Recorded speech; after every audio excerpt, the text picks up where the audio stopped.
Di pa tayo kay Sir Primo Morillo ng Passenger Forum. Oh, may Kaugnay. planong transport strike, 'di ba, ng Magnificent Seven. Ayan. Sir Primo, At iba pang magandang pro, umaga sa inyo. PUV. Si Connie and Orly po sa DCWB, Sir Primo. Good morning. Yes.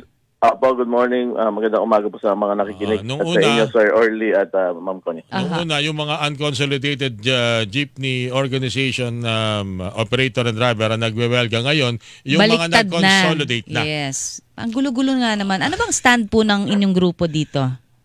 Alam niyo, yung Magnificent Seven, pinaka parang leader niyan yung Pasong Mazda talaga si Ka Obet Martin.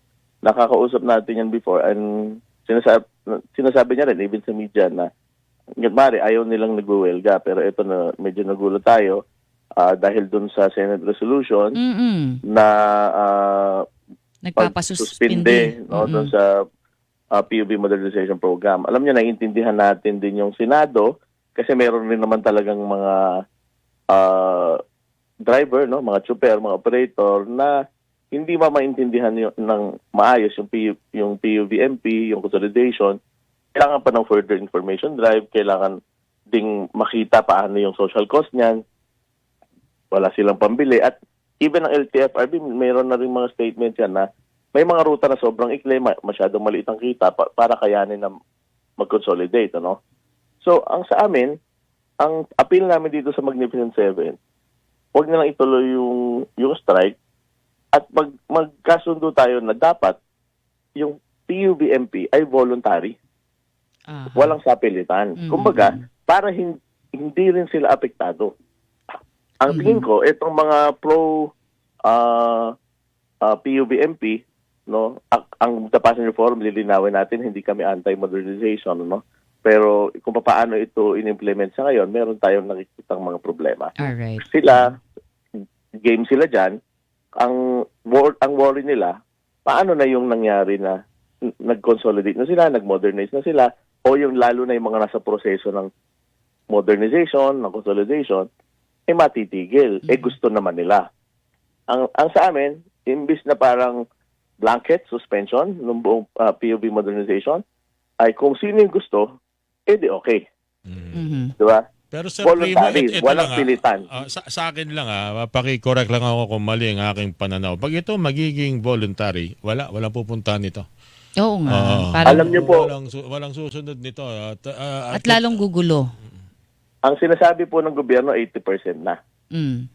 Diba? So, hindi na po natin pwedeng sabihin walang kapupuntahan kasi ang gobyerno mismo ang nagsasabi na 80%. Sa buong Pilipinas yan.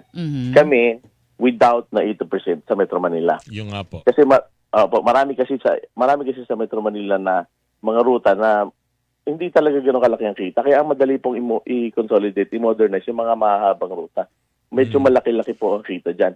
Pero yung mga pinaka last mile po, yung mga from transport hubs, mula Divisoria, mula Baclaran, mula Monumento, papasok sa mga komunidad, maliit po ang kita niyan.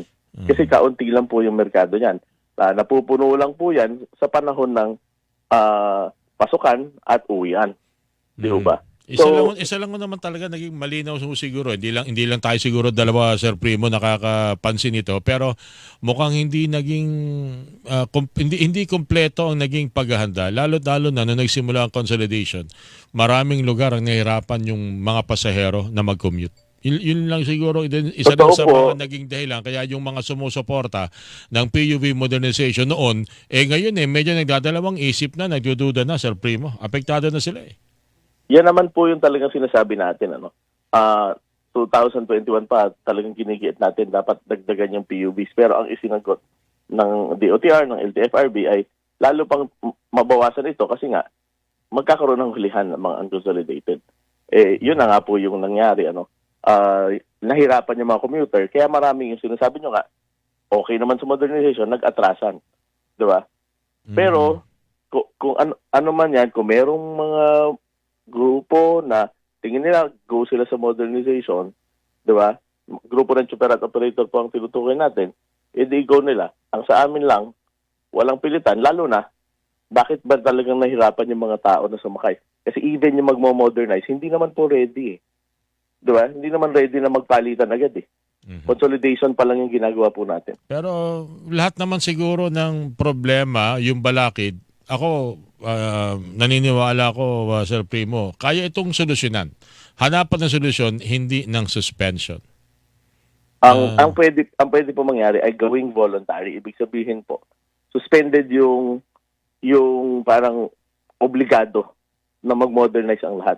Kasi even naman sila even naman ang LTFRB or baka DOTR, may gano'n din pagtingin Diba na meron talagang areas na hindi mo makukonsolidate. Ngayon kung ang pinagmamalaki mo ay 80% na, ano ba naman na take a step back at tignan ulit yung bakit nahihirapan tayo dito sa remaining 20%. At pagandahin yung serbisyo nitong 80% para maunawaan nila na hindi masama na merong mga bagong sasakyan na mapagpipilian ng mga pasahero. Magandang paraan din yun siguro. Pinakamaganda po ang magbibigay ng social license po sa anumang programa ng gobyerno kapag natuwa ang tao. Taong bayan. Tama po kayo. Mga pasahero. Kapag ang tao po sa Tinangkilik klase nila ng itong programa mga na ganitong ito, sasakyan, itong ganitong sistema, itong ganitong programa, susunod na ho yung iba.